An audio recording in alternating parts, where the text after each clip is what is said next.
To confirm her suspicions, Elena quietly slipped out of her room one night and made her way to the back of the house.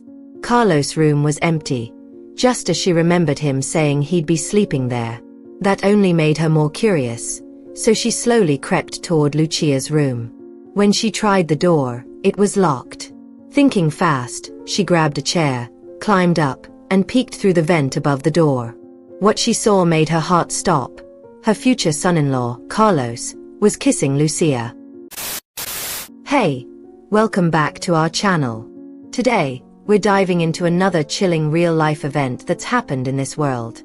This one takes us to Manila, Philippines, and trust me, it's a bit complicated, but absolutely gripping and totally worth following through to the end. So, what exactly went down in this case? Let's break it all down and dive into the full story.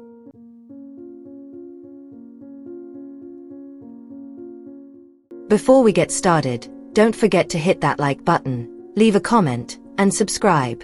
And be sure to share this story with your friends. Let's get more people to hear it. Now, let's dive into the story. This one takes us to Manila, in the Philippines, where we meet a woman named Maria. She was born in 1992 and is the oldest of 2 siblings. From a young age, doctors diagnosed her with leukemia, a type of cancer that messes with your white blood cells and affects the bone marrow. The disease spreads quickly, and while some treatments can slow it down, there's no real cure. This has been Maria's struggle for as long as she can remember, which is why her family, especially her younger sister Lucia, has always been there to take care of her. Lucia is like a second mother, always by her side, looking out for her like a guardian angel. Even with all the challenges, both Maria and Lucia are pretty independent. Their mother passed away in 2011, and after that, their father, Ramon, took on both the roles of mom and dad. Back in the day, Maria's aunt helped out with her care, but as her health fluctuated, Maria learned to take care of herself. She wasn't as spoiled as she used to be, especially after high school when she started dating Carlos. Carlos was always around, switching off between hanging out with Maria and Lucia. The relationship continued when they both went to Manila State University, where they graduated together. Carlos got a job at a private credit union, while Maria struggled to find work. She failed her medical exams multiple times, mainly due to her vision problems. Sometimes she couldn't even distinguish colors correctly, especially when it came to red and green. Carlos' parents weren't too happy about their son being with someone who had a hereditary disease, but love has a way of overcoming obstacles. Their relationship persisted, and over time, Ramon grew to admire Carlos. The guy was patient, hardworking, and stuck by Maria through everything. That earned him Ramon's respect. Now, in 2017, Ramon reconnected with an old co-worker named Elena. She ran a flower arrangement business with her nephew, and after a while, Ramon decided it was time to ask his daughters if he could remarry. He'd been lonely for years without a wife, and instead of getting into risky, meaningless relationships, he thought it would be better to marry someone who could help him take care of everything. So, after getting their blessing, Ramon and Elena tied the knot in September 2017. Ramon was 49, and Elena was 43. This was her first marriage. The house got a little more crowded, but things were good. Maria's health improved, and she and her sister got along great with their new stepmom. It was everything their father had hoped for. But then, during the pandemic in May 2020, things took a turn. Ramon contracted the virus and ended up in the hospital for a long treatment. A month later he passed away, leaving behind a deep sadness, especially for Maria. She had always thought that her father would be the first to go because of his health, but it turned out to be the other way around. Fortunately, Ramon had planned ahead. He left behind savings, a house, land, and rice fields. Maria didn't have a job, but her sister worked as a receptionist. After Ramon's passing, Elena returned to the flower business, and Maria slowly began learning the ropes. She followed in her stepmother's footsteps and helped bring in a steady income for the family. So, despite the pain of losing her father, his wealth and legacy didn't go to waste. In early 2021, Maria's health took a serious turn for the worse. She started feeling constant chills, her joints ached like crazy, and she couldn't stop vomiting. On top of that, her weight plummeted. It was a heartbreaking sight for the family. She was treated at a hospital in Manila, but the doctors and insurance company decided she needed a referral to a bigger, better hospital in Quezon City, where the medical staff was more experienced and the equipment more advanced. So, with Carlos by her side, she made the move and stayed in the hospital for over a month. Carlos really made a big sacrifice here. He quit his job just to be with Maria and take care of her. This decision didn't sit well with his parents, who believed that there was no point in trying to save her. After all, leukemia is a brutal disease. The whole situation was tough, and it would take forever to explain all the treatments Maria went through. Her 3 uncles even had to sell their 2 houses and some land just to cover all the medical expenses. There were times when Maria felt like giving up, overwhelmed by the cost of her treatment and the toll it was taking on her family. She hated that they were sacrificing so much just for her recovery. But as hard as it was, the fight continued, because that's what you do when you're in a struggle. You sacrifice everything for the chance at life. Meanwhile, Carlos had moved into Maria's house. His parents kicked him out because he'd given up everything for her, including his job and his savings. With no money, he had to depend on Maria's family, basically living with them and eating their food. He was becoming like a second husband to her. So her uncles had a conversation and decided that it would be best if Carlos and Maria got married officially, both to give her stability and to silence any rumors about them. But getting Carlos' parents to approve of the marriage was another long, difficult process. After months of back and forth, they finally gave their blessing, and in January 2022, the couple got engaged. They planned to marry in 6 months. In April 2022, Maria had to go back to Quezon City for more treatment, this time with her uncle because Carlos was sick. Originally, it was supposed to be her stepmother, Elena, who would go with her, but Elena didn't feel confident. She didn't know much about the treatment and was afraid she might mess something up, so she stayed behind in Manila with Lucia. That's when Elena started noticing some odd behavior from Carlos. He said he was too sick to go with Maria, but when he was talking to Lucia, he seemed totally fine, laughing and joking like he had no care in the world. Elena tried to brush it off though. Carlos was a loyal guy, right? He had been with Maria for so long, and he'd even fought with his own parents just to be with her. Surely he wouldn't do anything behind her back, especially not with Lucia. Then, on the night of March 22, 2022, things got weird. Carlos and Lucia didn't come home. Carlos being absent wasn't too strange. Maybe he went back to his parents' house. But Lucia, she should have been home. Elena thought maybe she had just stayed over at a friend's house, though that wasn't something Lucia usually did. The next morning, they both returned home, and Elena kept trying to stay positive about it. Maybe Carlos had just dropped Lucia off at work and decided to hang around for a while. But then things took a strange turn. Later that day, Carlos told Elena that he had spent the night at a villa where Lucia worked. Elena, already a little suspicious, asked, "Oh, Lucia had a night shift, huh? That's why you stayed at the villa?" Carlos hesitated before replying, "Yeah, she works the night shift until morning." A few hours later, Elena had a chat with Lucia. She asked straight up, "Lucia, didn't you have a late shift last night? Why were you staying at work?" Lucia looked puzzled and said she hadn't stayed there at all. Instead, she'd slept at a friend's house because there was a wedding party going on. That didn't match up with what Carlos had said, and now Elena was really starting to feel like something was off. The answers from Carlos and Lucia didn't line up, and that's when Elena began to wonder if something was being hidden from her. As strange as it felt, she still believed Carlos was a loyal person, yet the inconsistencies were hard to ignore. Something didn't add up, and Elena couldn't shake the feeling that there was more to the story. To confirm her suspicions, one night, Elena quietly slipped out of her room and made her way to the back of the house. Carlos' room was empty.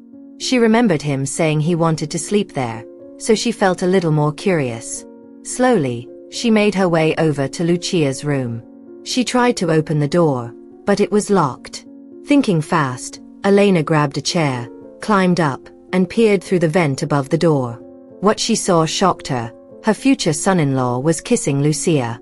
Stunned, Elena immediately pounded on the door, yelling and insulting them both. Neither of them wanted to come out until Elena loudly declared that she'd seen everything through the vent. "No need to pretend you're quiet. Go home, Carlos. You're an embarrassment."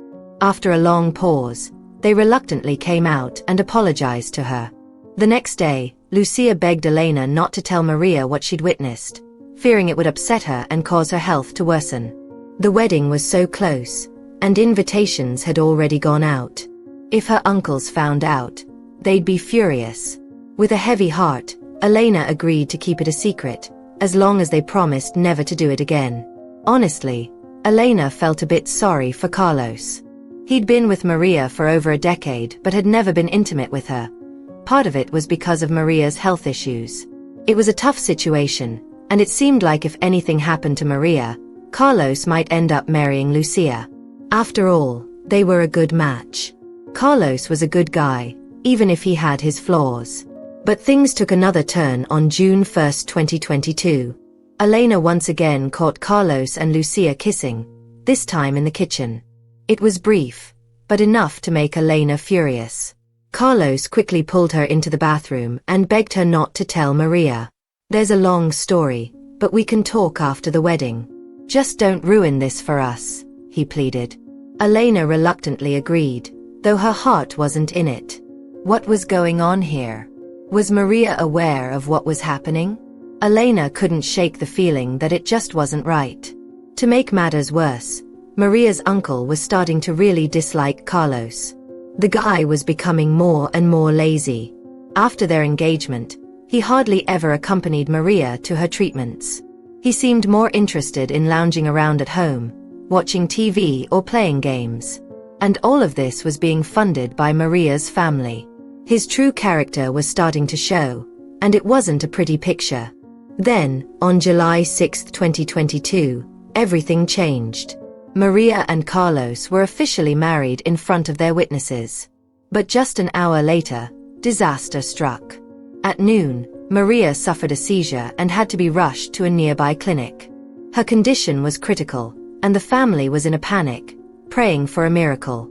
Sadly, 2 hours later, Maria passed away, just 29 years old.